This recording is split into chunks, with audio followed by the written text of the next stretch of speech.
Баршаңызға қайырлы күн достар, сіздермен Гүлсая. Бүгін сіздерге үй жағдайында мохитоның рецептімен бөлісемін. Ешқандай спрайт қоспай жасаймыз. Сіздерге ұнайды деген сенімдемін. Менің каналыма тіркеліп, видеоны соңына дейін қараңыз.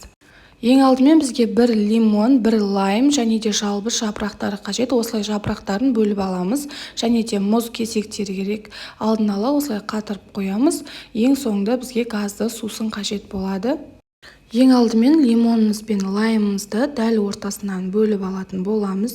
Және де жарты лимон мен жарты лаймды осылай видеодағыдай қабығынан тазалаймыз. Міндетті түрде лимонның сүйектерінен тазалауды ұмытпаңыздар. Мохитоның рецебін описание бөліміне төменге жазып толықтай қалдыратын боламын, сол жерден қарай аласыздар.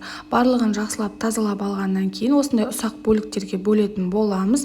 Және де лимонның сүйектерінен тазалауды тағы да ұмытпаңыздар.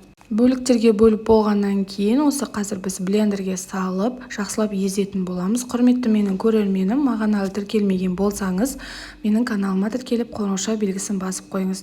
Кішкене жалбызымызды және де 2 мұз кесегін салып, кішкене газировкамызды құйып, жақсылап блендерден езетін боламыз. Осы жерде біз 2 ас қасық қант қосуымыз қажет. Менде ол жері түспей қалыпты, міндетті түрде ұмытпаңыз. Ендігі кезекте мохито дайындайтын ыдысымызға ситоның көмегімен жаңағы блендерден өткізген сусынымызды өткізіп алатын боламыз. Міндетті түрде ситодан өткізуіңіз қажет. Мінекей барлығын өткізіп болдым. Сонан кейін жаңағы қалған жарты лимон мен жарты лаймымызды дәл осы видеодағыдай етіп турап алатын боламыз. Егер де сізде спрайт болмайтын болса, дәл осы газды сусыннан қолжетімді рецепт ретінде жасасаңыз болады. Барлығын осы сусынымызға салып, қалған үстіне жалбыз жапырақтарын салып, және де мұз кесектерін салып, ең соңында газды сусынымызды құятын боламыз. Бұл мохитоның дәмі өте ерекше болып шығады. Міндетті түрде жасап көріңіздер.